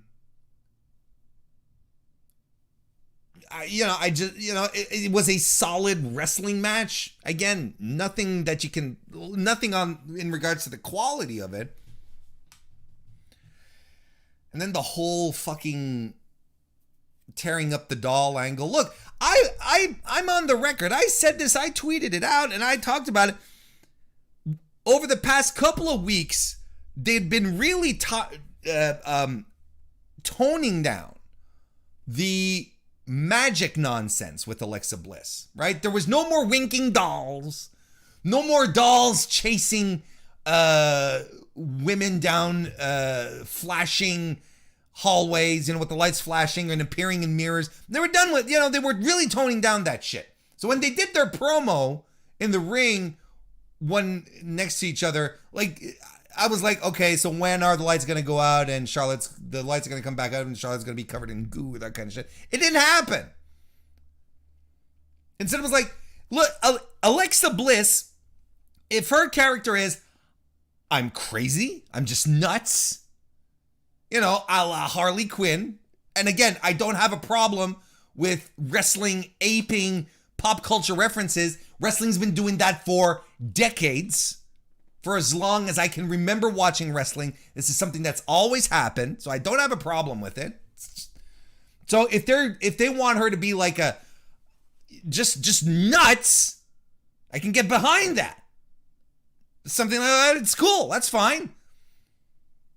The improv warm-up mirror exercises, the hypnotism, that shit I can't stand.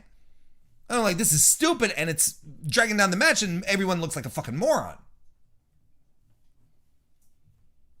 Charlotte and her had a good promo. And why wouldn't they have a good promo? They're both good on the stick. What are you going to do? This match was okay.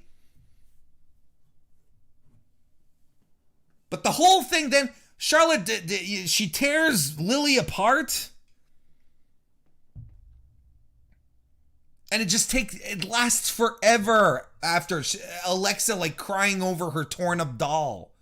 And she's just in the agony and then walks all the way up to the ramp.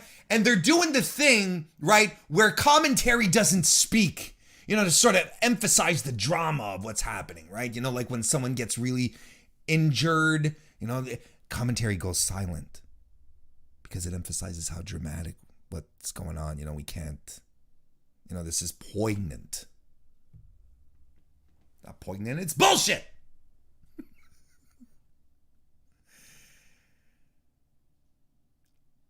And it took so long. And I think it's the Voices of Wrestling guys on Twitter. They tweeted out, they spent more time showing Alexa agonizing over the loss of her torn up doll than they spend with wrestlers who just won their world title, celebrating with the world title after a match. It's absurd. Now, if this means that we're done with the Lily doll, we're done with the magic and the nonsense, I am all for it. Let's move on. Probably means that the Lily shit wasn't selling all that much. I'm cool with that. Keep Alexa Bliss being insane, just like, the wrestling business broke my brain kind of thing. I think that could be a lot of fun. My favorite match of the night, Damian Priest retained his United States title in a triple threat match against Jeff Hardy and Sheamus. This ruled. It was a lot of fun. Just a whole bunch of guys beating the shit out of each other. Damian Priest and Sheamus, we've seen it so many times. We even saw it the next night on Monday Night Raw. Throwing Jeff Hardy in there was a lot of fun, and I'm glad. Look, I'm not gonna shit. I'm not gonna complain about, this came out of nowhere. If put Jeff Hardy in these types of matches, keep him off of the 24/7 shit. Jeff Hardy is a legend. And people love the Hardys. To this day. Get him in there, get some great babyface reactions, and they're doing so good with Damian Priest right now. They're doing so good with Damian Priest. He's coming off great. He was made for main roster. His time in NXT was a wash. He was made for main roster. It's going very, very, very well. He's been having some really good matches with Sheamus. It's been good. I've been digging this a lot. But then again, Sheamus is the unsung hero of WWE these days. Becky Lynch and Bianca Belair went to a no contest. That's right, a no contest on your big rematch. Because Sasha Banks, okay.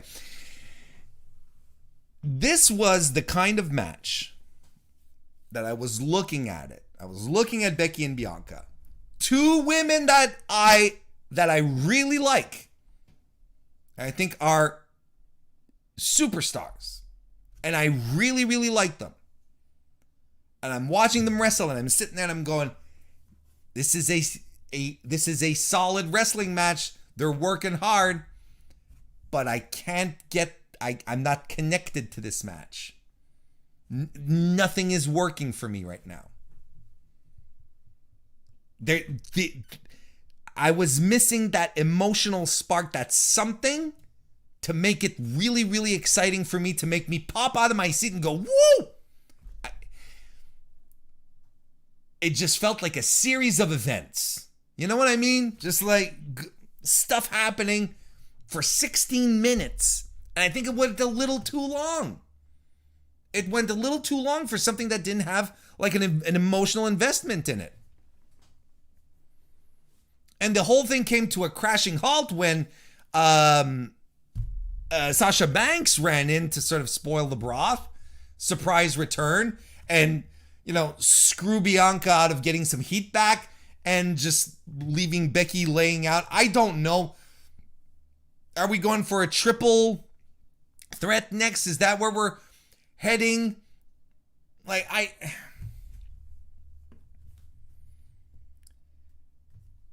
It's so easy.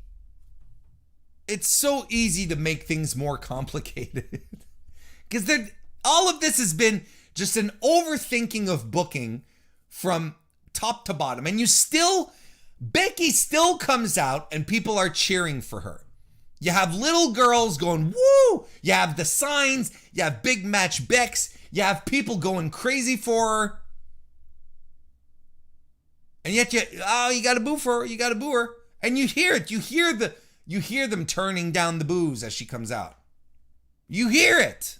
Not the boos, the cheers. You hear them gotta lower this a little bit. You're not supposed to do it. And I'll say it again. I don't care if it was Becky's idea. Because for some reason, that's like a pass. Oh, Becky came up with the idea, so that's cool. It's not a good idea. It's not. Just because a wrestler comes up with it doesn't make it a better idea. Nikki Ash is not a good idea. I'm glad that Nikki's idea got picked, that she came up with it and creative was open for it, but it's still not a good idea.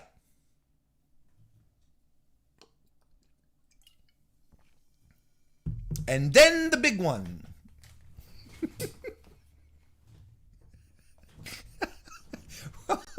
Roman Reigns defeated the Demon Finn Balor to retain his Universal title in the only Extreme Rules match on the Extreme Rules pay-per-view. What an absolute ass show for that. Your whole gimmick here was the one night of the year where WWE superstars can get extreme, and there'll be violence and there's one match that's an Extreme Rules match. And please ask me, Warren, you can go, well, hang on a second, let's do this properly. Warren, yes. What is the nature of Extreme Rules match? Oh, well, an Extreme Rules match is basically anything goes. You can use, there's no disqualifications. You can use as many objects as you like. Everything is at your disposal. You can fight anywhere. You just have to pin a guy in the ring or submit him. That's all. Oh, so it is your run-of-the-mill no disqualification match. Yeah, pretty much. Oh, thank you very much, Warren, for this explanation that was very, very clear. You're welcome. That's what I hate about it. It's like on top of that, it's like an Extreme Rules doesn't have anything more to offer than a stupid everyday no DQ match. It sounds exciting, but it sounds unique, but it's the same thing. It's just a no DQ match. We all saw the footage. I made fun of it. I made a little video about it on twitter.com. And that Botchamania is probably going to use. Finn Balor, at some point, he gets attacked by the Usos. And they just nail him. They just, they beat him with everything. But then all of a sudden, the lights go red. And then the heartbeat thing at the start of the theme, of the Demon's theme, starts to play. And then Finn Balor was passed out dead on the floor. Gets, he starts getting, he defibrillates. Hey, Evan Wright! Thank you for becoming a member to the MrWarrenHayes show. I appreciate it, man. So he starts to defibrillate, like he starts to spasm on the floor with every heartbeat, and then he gets back up, and then he starts wrecking ass. And then people get excited and like, woo, he's gonna do it. And he's tossing fools around. He's beating the shit out of Roman, tosses him back into the ring, goes to the top rope to do the coup de grace. And the top rope snaps, like it gives way. It's not an accident, right? Like Finn Balor is not a super heavyweight, right? He's a cruiserweight. He's like under 220. He's like 195. He's 200. I'm convinced he's like barely 200 at the most. The fucking cable like gives way and he falls into the ring. Roman gets up, spears him, kills him, we're done.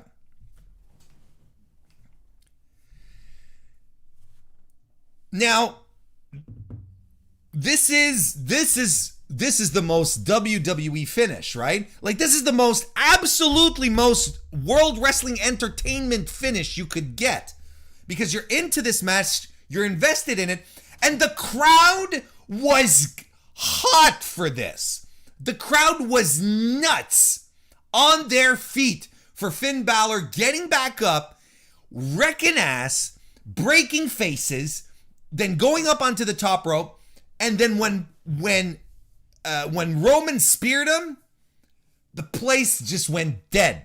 It's not even boos, or like the energy sucked out of the room.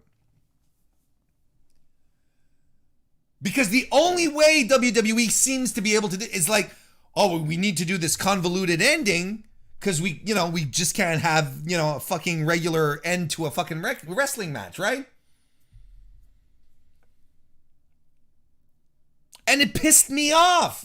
I was like, what a great comeback. Why did this lead into the finish? A finish that went against the guy. At this point, like if I'm WWE, if I'm Vince McMahon backstage, and I'm in gorilla position, and I'm looking at this audience going absolutely apeshit for Finn Balor mounting the comeback, I'm calling an audible, I'm calling the ref in the ring, and said, we're changing the finish. Tell Roman, tell Finn we're changing the finish. Go to the finish. That's what I'm doing. Why? Because you're supposed to get your audience into this shit. You're supposed to get them excited. They're supposed to be up on their feet watching a wrestling match and, yes, let's do this shit, and get them excited. Give the fans something, a payoff. Don't be afraid of running out of pops. Don't be afraid that you're going to scare away the casuals. Just give the audience what they like and what they were really into this. It would have been surprising, and we would have spent the entire week, this week, talking about that finish, how WWE made something very bold, something unexpected that we didn't see coming. Absolutely 100% convinced that we'd still be talking about it today in good terms, as opposed to the nonsense that we got. But here's the thing. Swiss roll, Chris, good to see you. But here's the thing. This is the one thing that still boggles my... The people who were out there saying they protected the demon. The demon is effectively... what made the demon special was that when Finn would pull it out, that means he'd win. It was a victory. Because the demon is supposed to be near invincible, and he only comes out in very, very special moments, right? I don't think this was a special moment for the demon to begin with. Because Finn was a non-entity just about a month ago when this in the Universal Title Picture situation, because remember, he came to sign his contract, but then he was punked out, and John Cena came and took the contract and signed his name on the contract instead, and then somehow Finn Balor disappears for weeks, and then he comes back after John Cena's done with his business. It's so stupid. So even to begin with, it didn't feel like a situation where the demon was necessary. But Vince saw this and was like, oh, pal, Halloween's coming up. We're going to be able to sell all sorts of t-shirts. We got to put the demon back on TV so that people will say, wow, he's cool. I want to get dressed as the demon for Halloween. For sure, okay? Merch. That's why they did it. There's no other reason. Because there was no reason for the demon to be there. And read my lips. Everyone, listen to me. The demon was not protected. That's not how you protect a wrestler. A wrestler eating a finisher and getting pinned in the ring after a goofy mishap is not protection. Bobby Lashley losing the cash-in after wrestling a 18-minute match in which Randy Orton focused on a body part, only to have Big E come in and use that body part and use the fact that Lashley was exhausted from the first match to begin with. That is protecting a wrestler. The demon was speared and covered clean in the middle of the ring. That is not protection. That's not what it is. That is a loss. It's an L. And it's funny because a lot of the people who are out there saying the demon didn't take the L, the demon was protected, he didn't lose, that are defending the loss are usually the same people who are going to come around and say wins and losses don't matter. They matter enough for you to start talking about the demon being protected when he clearly wasn't.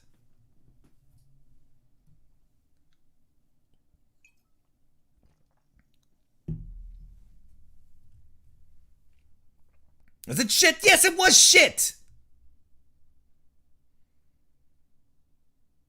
It's a terrible finish. And it's to the point, I don't even remember the match. Just like I don't remember the Seth Rollins, Bray Wyatt Hell in a Cell match. I don't remember the match.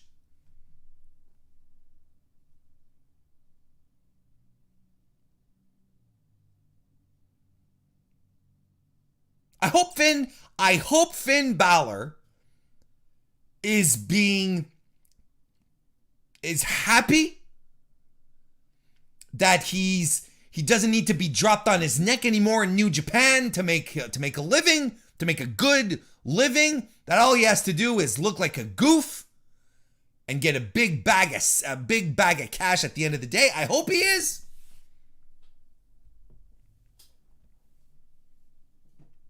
And all the power to him. Like if I were paid hundreds of thousands of dollars to act like a jerk, to act like a goof, not saying I wouldn't do it. Because this is a guy that they didn't know what to do with on main roster, to the point that they send him back to NXT, where he has legitimately a rejuvenation of his career, where everyone who was familiar with Finn Balor pre-WWE, the Prince Devitt years and so on and so forth, people got excited to see him because we saw shades of that guy. And now we circle back to this. We're at the same spot that they were with Finn Balor, not knowing what to do with him, putting him in a world title match, but he's not really going to win. The only difference is that he's not smiling as much and he's wearing a leather jacket. like a different leather frock, because he was wearing one the last time, but now it's different. And he's a little shaggier. He looks a little more aggressive. You can tell Vince still tells him, go out there and smile. Because he smiles. He didn't smile in NXT. The minute he comes back onto main roster, he starts smiling again because Vince is like, whatever you did in NXT, I don't give a shit. You're back to smiling. Do the thing and smile. Can I do the finger guns thing? No finger guns. You don't do finger guns and smile. It's bullshit.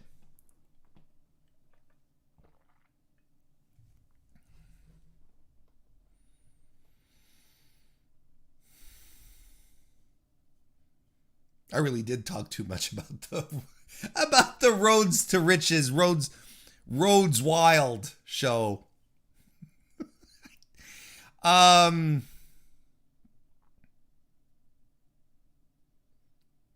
Just before we go out, I'll talk about the draft.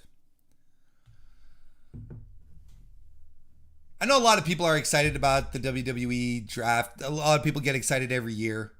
You know, I see, you know, everyone does mock drafts but at this point, you know, they're just moving the pieces around in an environment where creative does nothing interesting with them. So it doesn't matter. It doesn't matter where they end up, because it doesn't matter where they end up, because you're still stuck in the same patterns. And here's whenever anyone talks about the draft and people get excited about the draft and they're like, oh, the draft. We're always talking about the top of the card.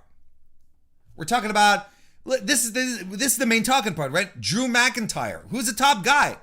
He has to go to SmackDown like that. And I agree with that, right? That's the main talking point. Is that, and Big E's going to go to Raw because you can't have both champions on SmackDown. And you're always talking about the top guys, Roman, Brock, the 4 horsewomen, right? You got to split them up. Becky and Sasha on one end, send Bayley to Raw. Raw needs the top tier women, which is true also, by the way.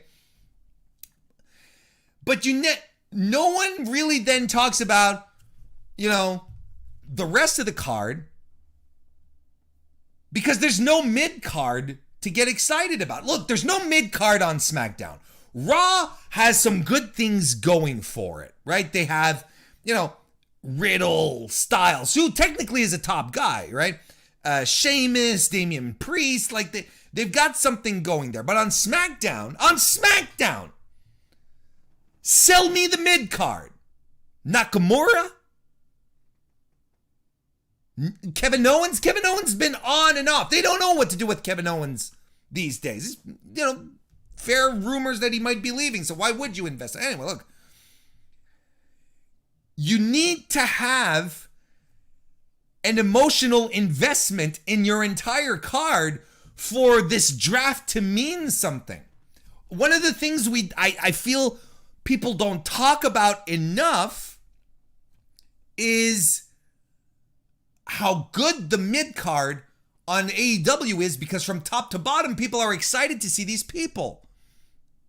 And the matchup, people fantasize about matchups because the mid card is well put together. SmackDown doesn't have a mid card. SmackDown has 20 to 25% of a 2-hour showing of SmackDown on a Friday night is dedicated to bell wrestling action. A quarter of the show, or a fifth of the show, is wrestling. The rest is all nonsense.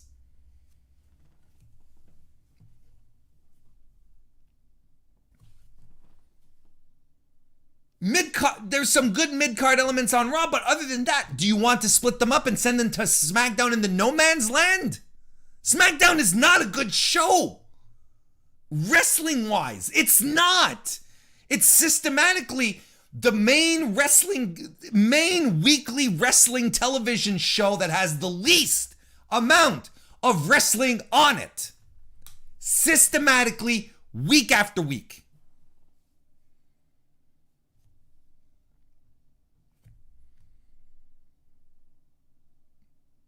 when you start talking about the draft outside of Drew and, the possibility of Drew versus Roman, what does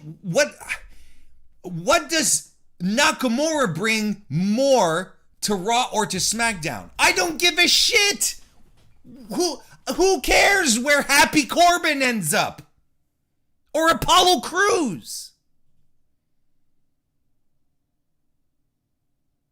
Roman, Drew, Bobby Lashley, the horsewomen.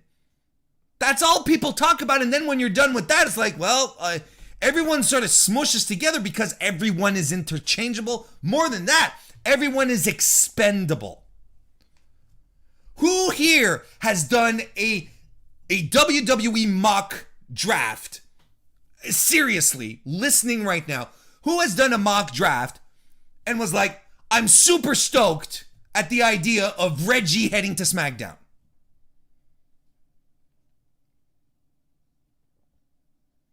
Oh, but Warren, there's rumors that they're gonna pull people up from NXT. Well, that kind of sucks, actually, because there's a lot of people in NXT right now that I find pretty interesting. Big rumors that Hit Row is gonna go up. Really?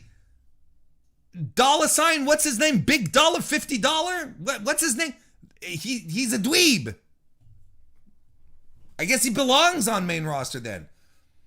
Shane Strickland on main roster, that sucks. He's never gonna shine on SmackDown. He's never gonna shine on Raw. Ashante Ashante, he's great too. And he's gonna be chasing the 24/7 title within 18 months.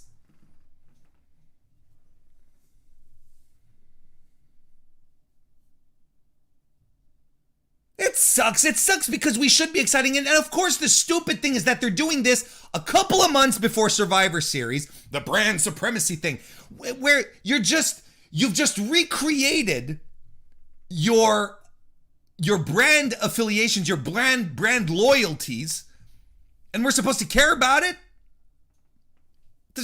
There's nothing there. This is what they should do with the draft if they at least want to make it interesting and make Survivor Series worth something, if they want the draft to actually be some kind of meaningful. Make it happen after the holidays.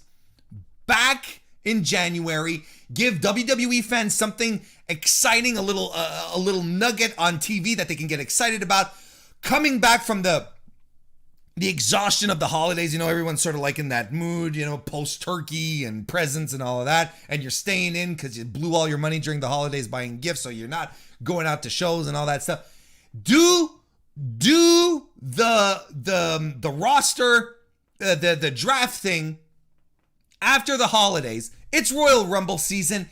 It's, it doesn't matter. It's every man for himself. It has no implications on the Royal Rumble. And then you'll be able to drag out this brand thing, this brand division, this brand loyalty thing. You could stretch it out right till next Survivor Series. And then Survivor Series in and about itself, give the goddamn show some stakes. Stop making it be about brand supremacy, where this idea of brand supremacy is important only in one place. There's only one place where this brand supremacy thing is important and makes sense, and that's in Vince McMahon's head. That's the only place where it matters. Instead of doing that, give the match, like the winning team gives the first, for the brand, gives the first draft pick for their brand at the draft after the holidays, and then give some stakes for the wrestlers, because the wrestlers, honestly, they don't give a shit. They shouldn't give a shit about brand loyalty. Like, it doesn't matter. What's in it for them, right? What's in it for the wrestlers? Well, why don't you have the winning team claim the later positions in the Royal Rumble? Yeah, you have, the team, the winning team has Seth Rollins and Riddle left over. So Seth Rollins and Riddle are numbers 30 and 29. Or have them fight for which position, for number 30 or number 20. Like, stakes, man, stakes. Stakes.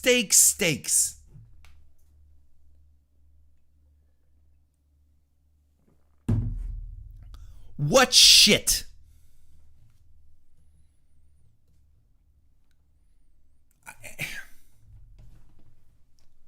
I don't know. Like, I don't know why people get excited about the brand, about the draft.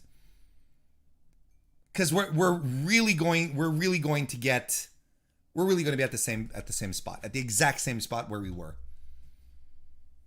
We're just shuffling pieces around. And don't forget last year, right? When we got to the draft, I remember distinctly people saying, great opportunity here to split, to keep Rey Mysterio and Seth Rollins away from each other, right? Finally, we can split that up so that we can get some reprieve from that fucking feud, right? They drafted everyone from that feud to SmackDown. Seth Rollins, Rey, and Dominic. And they continued the feud. And Buddy Murphy. And they continued the feud. And blah.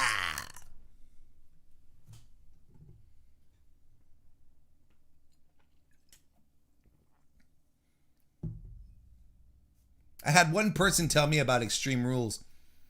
At least last year we had someone poking another guy's eye out. I'm like, no, that's not a thing. That's not something. No, I'm not lowering the bar here. The eyeball thing last year sucked. It was stupid. It's on the same level as stupid as the demon falling off the top rope. It's that same level of stupid. It's just another flavor. Like ice cream. Stupid is like ice cream. You can have chocolate flavored stupid. You can have strawberry flavored stupid. Vanilla bean stupid. Pistachio stupid. Red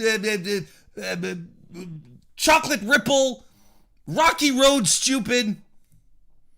All sorts of flavors of stupid. That was the weekly wrestling inspection.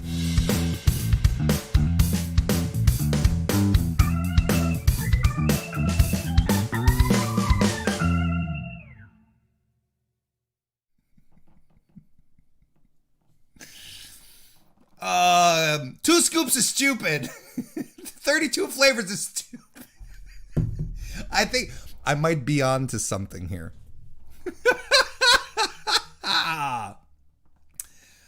Hey, if you're a member of the Mr. Warren Hayes Show channel, and I hope you are, and if you're not, consider doing so, but if you are, we're going to keep talking about the draft.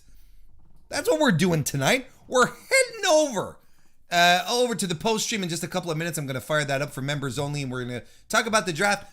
I want us to talk about the WWE Draft. I want you to tell me, I want people to talk to me about what their big moves should be. What are we expecting out of this draft? I'm excited to see. Stupid with some Dippin' Dots. What am I talking? Yeah, the draft. Come and talk about the draft. I mean, I know I just I'm like, I gave you the impression that I hate the draft. I don't hate the draft. I think it's fun.